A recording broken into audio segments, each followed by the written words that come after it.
Lately, there has been a massive push within the right-wing media sphere, and even it's kind of leached out into more mainstream and arguably center-left-leaning mainstream media, pushing hardcore transphobia. This idea that there actually isn't an overwhelming amount of medical data to back all of this stuff up. The validity of gender-affirming care for trans people being a positive thing, not some mutilating action made by, like, weirdos or whatever they want to claim. Unfortunately, the data does not agree with them on any of these claims, but nonetheless, the right has so much money, so much power, they have been able to warp the discussion around trans people into making a non-reality based position on it more acceptable within the discourse, which has been, of course, seriously disastrous for the trans community for the last year. As a matter of fact, literally just yesterday, I believe, what state was it? Arkansas? No, Kansas. It was Kansas, not Arkansas. It was Kansas. Kansas Republicans just overturned the veto the governor put out for a bill that the Republicans are trying to push. So the bill is now going through, which will allow genital inspections for students whose gender identity has been challenged, quote unquote, when applying to go for sports. So now it has gotten to the point where they're gonna have cock inspection day in Kansas now too. They've already got this in Florida, where I believe where if a kid's gender is challenged and they want to be on a sports team in school, the school can require a mandatory genital inspection. But this is typically done by a doctor, you know, kind of like how you'd have a physical done. You know, like I had physicals done for my swimming in high school, and they have it, you know, a doctor like. I would always request a female doctor, obviously. So you get your balls cupped and you turn and you cough. That kind of thing happens when you get like your physical checkup every like 5 years. That's like one thing. It's fucked up that like students in Florida have to have their like sex confirmed to compete, but that's by a doctor. And that's like one thing. But now it's spreading. And it's getting worse, and the standards by which are needed to, like, challenge someone's gender are getting worse. Like, you're gonna have, like, students that don't like a fellow student, like, insisting they're trans to try to get them, like, to have the genital inspection, like, that kind of thing. I worry about this kind of thing. I don't like child genital inspection bills, and I don't like it from the party of people who actively reinforce child marriage laws in all the red states, as well as, you know, actively defend pedophiles at every turn, while constantly accusing trans people of being pedos. Anyway, the media sphere has been extremely anti-trans lately, and despite what the media you may consume might want to tell you, the overwhelming consensus is that trans people are valid. I'm just gonna go ahead and I used to go over the data in the research document before talking about this stuff to sort of educate potentially new viewers who don't really know much about these issues or the data. I used to just go over the document, talk about the studies, and that was a real waste of breath, honestly, because thankfully now this video exists. And while it's not all-encompassing, there's a shit ton of studies that could be included here, and frankly, I think we probably need an updated version of this. I think for all intents and purposes now, it gets the job done. So before we get into this topic, let's just enjoy this video really quick.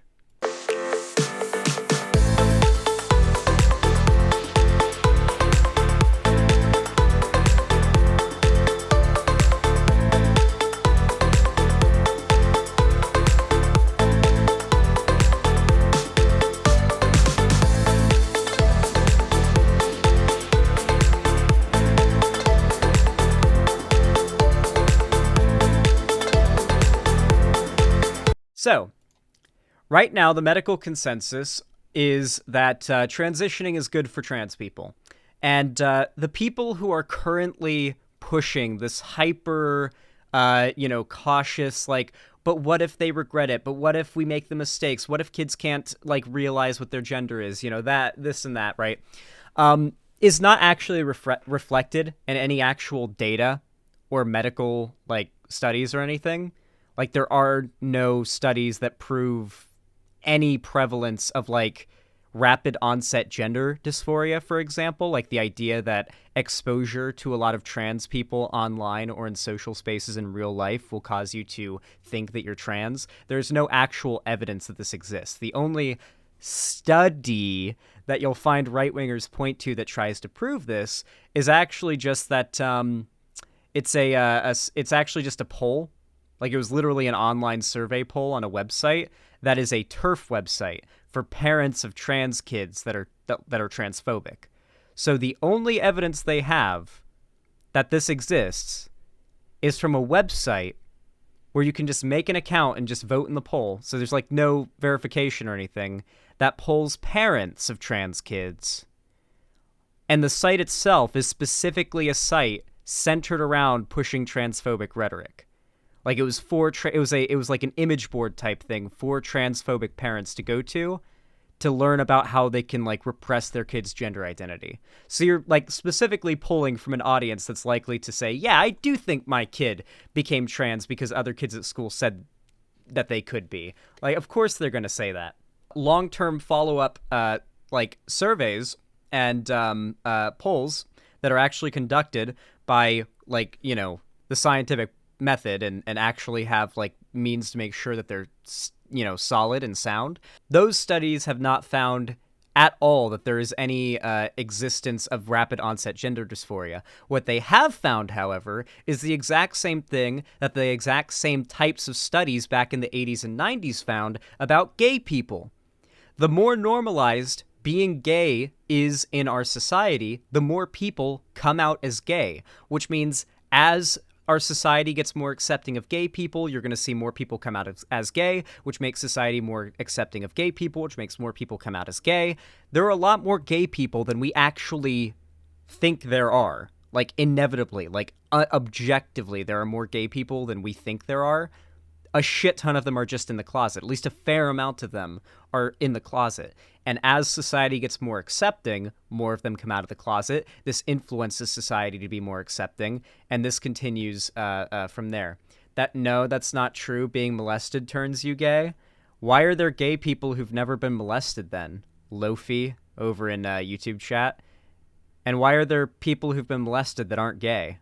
Once again, I will say there is no actual like data or evidence to back up any transphobic arguments. It's all just like dudes online who have a real big stick up their ass and a massive ego, and they really believe that they can lie dead to your face without like showing any evidence to back up anything they're claiming. And you'll just think, oh yeah, right, sounds about right to me.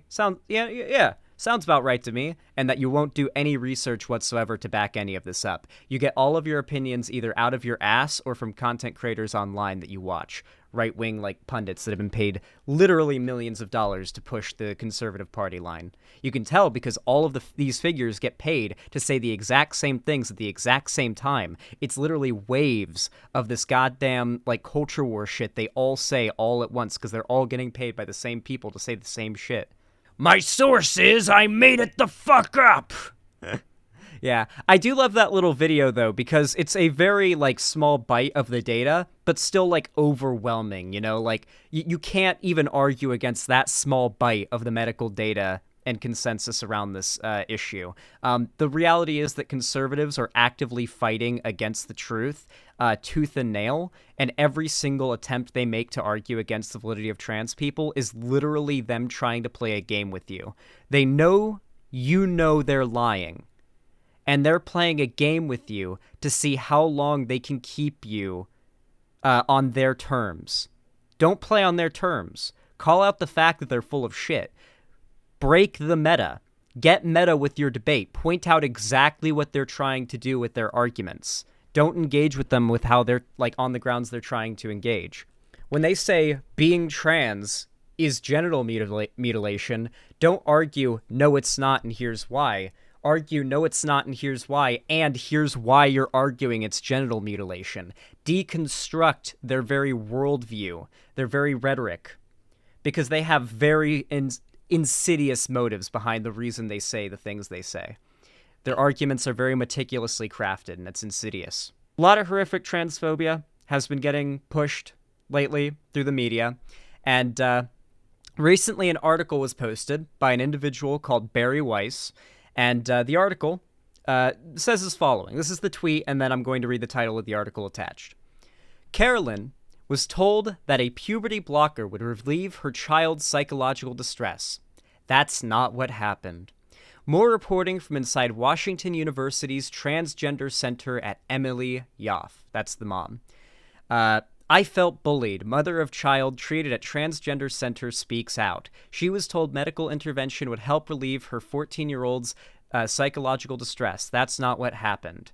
So the article goes on to basically explain the mom's, concern about this gender-affirming care and how she doesn't like it and she doesn't want to have all of that, and how she felt like when she had concerns about the procedures and the medical professionals were like, your kid wants the procedure, we've determined that, this is the best course of action.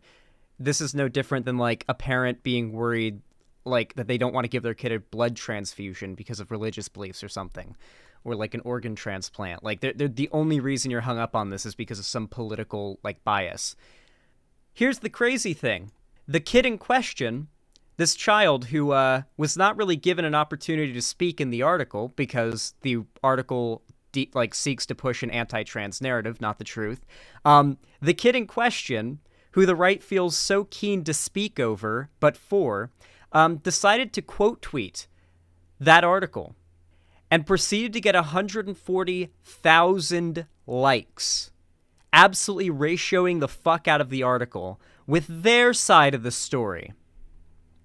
So, let's hear what she has to say. This is from Sleepy October, aka Alex, same name as I have, but I'm assuming the feminine version of my name. I've got the masculine version of the name Alex. It's just a different way of saying it. When it's the feminine version, you say Alex. But when it's my version, you say Alex. It's different. It's different, okay, guys? It's different! All right. Anyway, I have reinstalled Twitter to respond to this story and make sure my voice is fully heard. I am Casey. My real name is Alex. Casey, dead name. They dead named themselves. I'm not, But my mom decided it would be best to hide it for anonymity. Oh, wait, not dead name. Sorry, just a fake name. Okay. But this is my story, not hers. This is not the Free Press's story. About a week ago, my mom contacted Emily Yoff without my knowledge and told her that what was supposed to be our story. She expressed her frustration with the transgender clinic at Washington University, many of which are false perceptions my mom has about the doctors and clinic, no doubt pushed by Tucker Carlson and other right-wing media outlets. I learned of this article through my mom over the phone when she asked if it was okay that the FP published the article. I said that I wanted to read it first. When I read the draft, I was disgusted with what the reporter and my mom had made my experience out to be. Upon interviewing Emily Yoff, I was told that I had no say in whether or not the article was published. I asked if my consent was required to publish the article, and the reporter told me that's not how these things work. Remember, guys, they do not care about the children.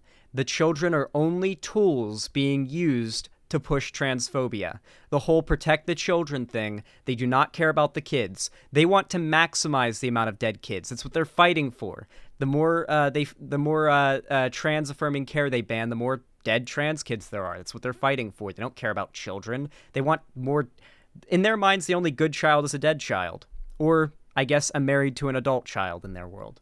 After she had edited the article and published it, I had not found this out until 20 hours later, I was extremely frustrated. The article makes it out that my mother had no say in the implant of the Supralin.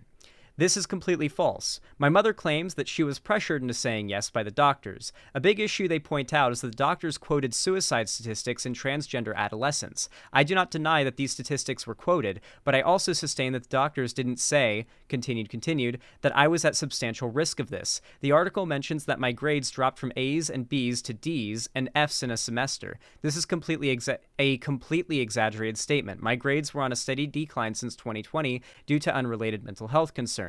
Yeah, no shit. Going from 14 to 16, it's expected your grades are likely going to drop if you're an average student. No shit. Yeah, massive L for the mom here. So yeah, basically what happened was the doctors said, like, the mom was like, I don't know about this, and the kid was like, hey, please, please, like, can we like maybe get the procedure, because like it's what's needed. Yeah, could we do that? And the doctor's like, yeah, the procedure's definitely recommended. There are mods in chat. You guys can ban the troll. I don't need to do it. Like, you got, like, why not get the surgery, right? Why not get, or not the surgery? Why not get the like the medicine, right? Why not? And the doctor's like, yeah, so look at this data that backs this stuff up. Like, why not do it? And she's just like, they were trying to intimidate and push me into making this decision. It's like, well, no, they weren't intimidating and pushing you into making the decision. They were pointing out that there are very, very sound arguments for why you should make this decision. The article, oh yeah. Speaking of mental health, the article claims that my mental health issues can be attributed to the Superlin implant. However, my personal experience shows that this is not the case. Since COVID-19, my mental health has been declining, and it was already an issue. Remember, tons of these parents will absolutely speak over their kids and refuse to listen to their kids' actual experience so they can push a political agenda. Not only that, but these people are so, like downright evil. We literally have transphobes in the chat making accounts calling me a pedophile and spamming shit in the chat, despite the fact that not only have I already showed, and they've seen the data that backs this up, they know they're wrong. The people in the chat, like, making the troll names and spamming, like, transphobic shit, they know they're wrong. They know they're incorrect. They've reached a point of radicalization where the fact that they're incorrect doesn't matter anymore. They're so deep into it that it is a team game now. They're simply out to make sure the left and the minorities that they despise lose. They don't care if the right wins. They just need minorities to lose. I was into counseling with the Washington University Transgender Care Center, in which I was treated amazingly by my counselor. She was a friend to me and offered a great amount of support. This was taken away when my mom revoked consent for the Superlin. After she revoked consent, my father and I, along with the university, attempted to set up a meeting with my mom. She did not attend this meeting, claiming that she was not contacted. Later, she admitted that she was. I think there's more to this. Yep. Yeah, that's the end of it. Okay, cool. Yes, that's pretty much that's the end of the story. So yeah, basically the article spoke over this actual trans kid because they wanted to push a transphobic narrative. And the mom, of course, was taking part in this. And then, of course, this is the best part. The mom had the goal to reply, confirming that this is real. The conservatives could have, like, tried to argue that this was, like, some random account just claiming this, and you know, maybe they could have claimed that. But the mom replied, trying to argue against it, very poorly, by the way, getting absolutely ratioed, and confirmed that this, of course, is all true. And this is, in fact, her daughter. So the mom replies, all right, and let me just say, I know from experience, just from the first 2 words that the mom says in her tweet, that everything this kid said is true. Because the mom's first 2 words she uses in the tweet, just, I know, okay? I just fucking know. Actually, babe. Right there. That condescension. I've heard that condescension so many times. I know. I can, there's a story that I just inherently can understand behind these 2 words. I just know. I just know, okay? Actually, babe, they gave me 2 days notice and sent an email confirmation that only found last week. They were supposed to call me on speaker and never did. Also, I was not going to that meeting without an attorney. Let's get it all out there. So that's not a response to any of the story or any of the things that she said, but okay. As the parent of a queer child, the only reason your child needs to speak out now is because you felt the need to speak out and misrepresent their story. This is actually my story about how I was treated as a parent at this center. Alex has a story too, but this article wasn't it. Don't confuse the two.